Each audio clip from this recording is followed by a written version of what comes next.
Oke, kita lihat lagi. Kalau ini pandangan Imam Hasan Al-Basri tentang yang terbaik. Warisan terbaik ilmu. Kalau kalian ini meninggalkan apapun, peninggalan apapun, entah pada anak turunmu, anak cucumu, anak muridmu, atau temanmu, kasih ilmu. Teman terbaik, akhlak. Bekal terbaik, takwa. Duta terbaik, akal. Duta itu berarti utusan yang mewakilimu untuk mengelola kehidupanmu. Pasrahkan pada akal.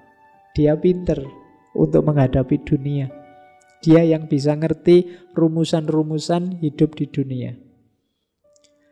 Menteri terbaik, menteri ini kan pembantu. Pendukung hidupmu yang terbaik apa? Kebijaksanaan dan kelapangan dada. Kekayaan terbaik, qanaah. Qanaah itu merasa cukup. Jadi bukan kuantitasnya. Jadi kekayaan itu akan baik untuk hidupmu bukan karena jumlahnya tapi karena sikap mentalmu. Kalau sikap mentalmu qanaah, berapapun jumlah hartamu, engkau orang kaya. Qanaah itu rasa cukup dalam kepemilikan. Penolong terbaik Taufik. Taufik bukan nama orang ya. Anugerah dari Allah. Pemberian Allah itu taufik. Bantuan dari Allah itu taufik.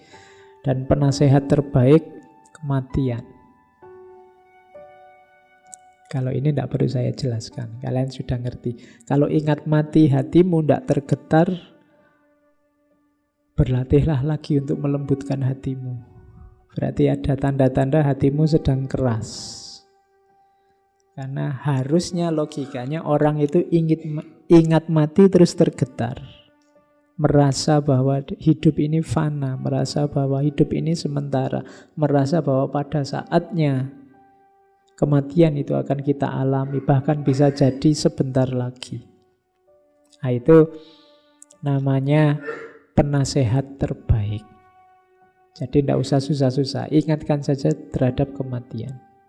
Kalau ada masalah besar, ada problem besar, orang galau, orang sumpek, orang stres, bilang saja, kita ini hidup berapa lama sih? Pada akhirnya juga mati. Dunia jangan terlalu diberatilah. Nah, itu kan maunya begitu Imam Hasan Al-Basri. Jadi kuncinya di kematian. Oke, ini ada yang unik. Kalian kan selama ini tidak suka sama makhluk ini. Imam Hasan Al-Basri belajar dari sifatnya anjing yang positif. Oh, kamu tidak pernah belajar, kamu benci terus, kamu maki-maki terus. Bahkan dia jadi simbolnya makian kan. Jawa ya pakai itu, sekarang pakai eng-nya sekarang jadi R. Ya. Loh, padahal kita bisa belajar banyak. Oke, ada 10 sifatnya anjing yang menurut Imam Hasan Al-Basri bisa loh kita mengambil hikmah dari keberadaan seekor anjing. Yang pertama apa? Anjing itu tidur malamnya sedikit, karena biasanya anjing kan menjaga rumah tuannya. Orang yang sanggup sedikit tidur malam itu simbolnya apa? Jiwanya kuat. Tangguh dia. Kalau kita kan ya sedikit-sedikit tidur. Kalau dia tidurnya sedikit. Loh, makanya. Terus coba dilihat, sabar menemani tuannya.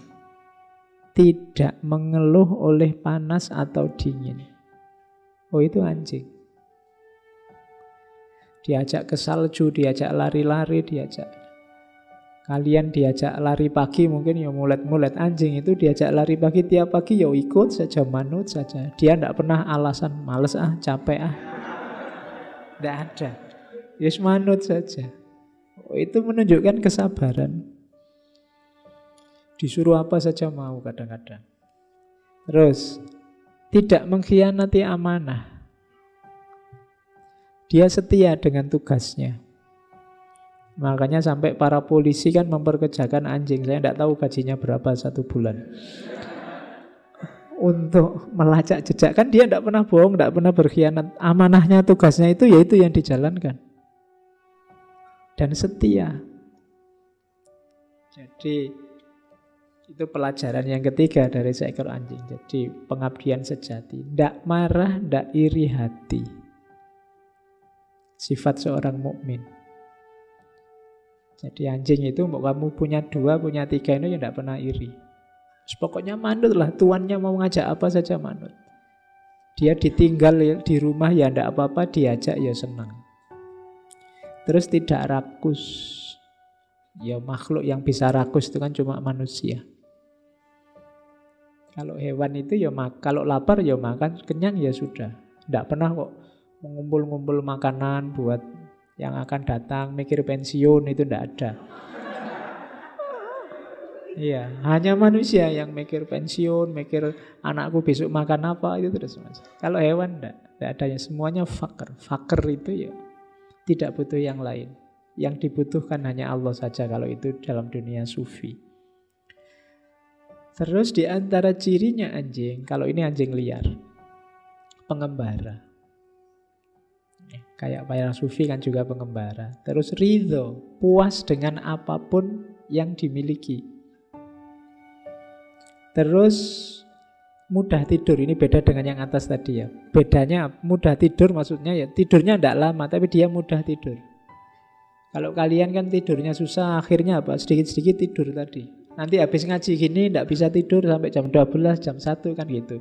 Akhirnya tidurmu subuhnya kesiangan. Nanti di kantor, di kampus ya ngantuk lagi. Alasannya tadi malam ngaji pak. Terus nanti jam ya. Kamu kan gitu. Manajemen waktunya tidak bagus. Justru mudah tidur itu bagus. Asal tidak sedikit-sedikit tidur. Nah, mudah tidur dan tidur sang sedikit itu 2 hal yang berbeda. Oke, terus fokus pada majikannya. Terus yang terakhir katanya Imam Hasan Al-Basri, mencari terang. Kalau dalam gelap ini mungkin perlu dicek. Saya tidak punya anjing jadi tidak bisa meneliti. Benar nggak dalam kegelapan, dia tidak suka. Lebih suka yang terang. Oh, bayangkan dari anjing saja kita bisa belajar banyak. Apalagi dari makhluk-makhluk yang lain yang kita anggap mulia. Oke, ini sengaja saya ambil yang ini ya, biar makhluk ini tidak kasihan tiap hari kamu maki-maki. Oke, terus nah, kalau ini ya mungkin lumayan buat bekal sekarang. Jadi Imam Hasan Al-Basri itu di antara yang terkenal dari beliau adalah kritis terhadap pimpinan. Beliau mengalami seorang khalifah yang dianggap agak zalim namanya Hajjaj. Jadi beliau, semua ulama yang lain takut kalau beliau enggak. Sampai satu ketika beliau pernah dipanggil khusus oleh Hajjaj. Rencananya sama Hajjaj mau dieksekusi. Tapi bismillah beliau berdoa minta lindungannya Allah, datang ke tempatnya Hajjaj. Semua orang sudah takut dieksekusi ini mesti. Tapi begitu ketemu Hasan Al-Basri, tidak bisa orang marah. Tidak bisa orang berpikiran jelek. Begitu ketemu ya langsung salaman, cium tangan. Malah Hajjaj belajar banyak hal. Meskipun Imam Hasan Al-Basri ini juga kritis padanya. Oke, suatu ketika ada seorang gubernur namanya Ibnu Hubairah. Ini gubernur Irak zamannya Yazid bin Abdul Malik. Jadi dia ini mengeluh pada Imam Hasan Al-Basri. Dia bilang, Allah telah memberiku kekuasaan dari Yazid. Kita kan harus taat, wong dia khalifah. Namun kadang-kadang yang dia perintahkan tidak cocok dengan kebenaran. Wahai Abu Sa'id Hasan Al-Basri tadi, Kira-kira kalau nasihatmu gimana? Imam Hasan Al-Basri bilang, wahai Ibnu Hubairah, takutlah kepada Allah ketika engkau taat pada Yazid, dan jangan takut pada Yazid ketika engkau taat pada Allah. Ketahuilah Allah akan membelamu dari Yazid, tapi Yazid tidak akan mampu membelamu dari siksanya Allah. Jika engkau mentaati Allah, Allah akan memeliharamu dari siksaan Yazid di dunia. Akan tetapi jika engkau mentaati Yazid, ia tidak akan memeliharamu dari siksa Allah di dunia dan akhirat. Ketahuilah, tidak ada ketaatan kepada makhluk dalam maksiat kepada Allah, siapapun orangnya.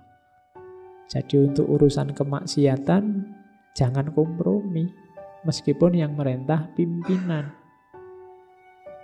Oh, itu nasihatnya. Tapi ada juga nasihat yang berbeda. Ini pada ponaannya, Ibnul As'as. Karena banyak, tadi saya cerita pemimpinnya Hajjaj ini banyak yang ingin berontak.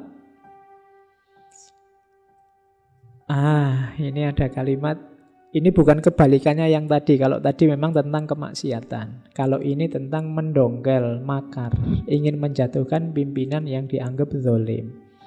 Katanya Imam Hasan Al-Basri, wahai Abul Hasan, pada ponaannya ini, demi Allah, aku sungguh berada dalam pikiran yang buruk.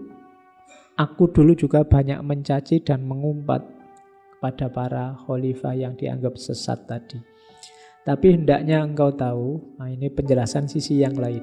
Pemimpin yang buruk adalah salah satu bentuk murka Allah. Jika kondisi saat ini merupakan hukuman, maka sekali-kali kalian tidak akan mampu menolak hukuman Allah tersebut dengan pedang kalian. Jadi Ibnul As'as ini anak muda, mengajak teman-temannya ingin berontak. Katanya Imam Hasan Al-Basri, aku dulu lebih kritis dibandingkan kalian. Tapi harus kamu ingat, ketika Allah memberikan kita pemimpin yang buruk, itu bisa jadi karena memang kita layak diberi pemimpin yang buruk atau hukuman dari Allah terhadap perbuatan kita sendiri. Maka tidak ada gunanya kamu lawan dengan pedang. Pertama-tama yang harus kamu lakukan apa? Berdoa, bertaubat, lepaskan diri dulu dari semua dosa. Karena kalau kamu tiba-tiba melawan dengan pedang, maka ia akan lebih tajam. Maksudnya, khalifah yang zalim itu akan mudah membasmimu sebelum engkau doa, taubat, dan melepaskan diri. Karena logikanya Imam Hasan Al-Basri, kalau ini memang hukuman dari Allah pada kita, berarti ada kesalahan kita, ada dosa kita yang membuat Allah murka. Jalan pertama apa? Berdoa, bertobat, lepaskan diri dari semua kesalahan. Jadi jalan pertama itu. Kalau ujuk-ujuk kita lawan dengan pedang, katanya Imam Hasan Al-Basri, ya, dia akan jadi lebih tajam. Dan memang nanti dalam ceritanya pemberontakan itu tetap terjadi dan mereka semua ditumpas habis. Melawan kekhalifahan tidak gampang. Oke. Nah, nanti di kitabnya Ibnul Jauzi itu ada hadis yang juga diriwayatkan oleh Imam Hasan Al-Basri dari Abu Bakar, Rasulullah yang bersabda, Allah berfirman, ini berarti hadis qudsi, aku adalah Allah, tidak ada Tuhan selain aku, Raja dari segala raja. Hati para raja ada di tanganku. Siapa di antara kalian taat kepadaku, maka aku jadikan raja-raja itu sebagai rahmat baginya. Siapa di antara kalian bermaksiat kepadaku, maka aku jadikan raja-raja itu azab baginya. Oleh karena itu, janganlah kalian sibuk mencaci para raja, namun bertaubatlah kalian kepadaku. Maka aku jadikan para raja itu simpati kepada kalian. Oh, ini cara berpikirnya menarik. Kalau ada yang mau mengkaji, mungkin ini sejenis etika politik dalam dunia sufi, berhadapan dengan kekuasaan. Jadi ada logika-logika yang berbeda tadi. Tadi ada suratnya pada Umar bin Abdul Aziz, ada kritiknya pada Hajjaj, ada nasihatnya pada Ibnu Hubairah, pada ponaannya, termasuk sabdanya Rasulullah ini. Jadi ada beberapa tips cara menghadapi pemimpin. Tidak selalu dengan model pemberontakan, mengangkat pedang, perang, dan lain sebagainya. Tapi kalau pada saatnya butuh pedang, ya pedang diangkat. Oke, ini etika politik zaman itu.